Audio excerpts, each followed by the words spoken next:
Živijo! Spet sem z vami in z biologinjo Ireno bom raziskala nekaj zanimivih podrobnosti o prebivalcih živalskega vrta. Gremo!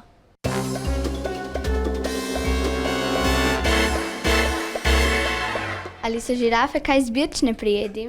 Pravimo, da so prehranski specialisti. Kaj misliš, kaj jedo? Ne vem, zato vprašam vas. Večinoma liste, poganke in cvetove, visoko gor na drevesih.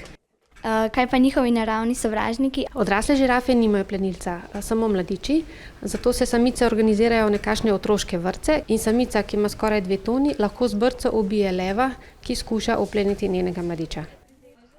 Zakaj se medved sploh imenuje medved?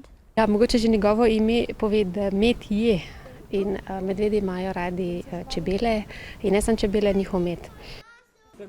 Ali morski lev čuti, ko ga božam? Morski lev čuti najrahlejši dotik, ki so navajeni, da ga oskrbniki božajo in potem ga lahko včasih pod vodstvom oskrbnika tudi obiskovalci. Kako pa jih naučite trikov? Že po naravi so izredno inteligentni, igrivi, dostikrat je pa tako, da oni naredijo neko vedenje in mi nek znak in to potem povežejo in dobijo nagrado.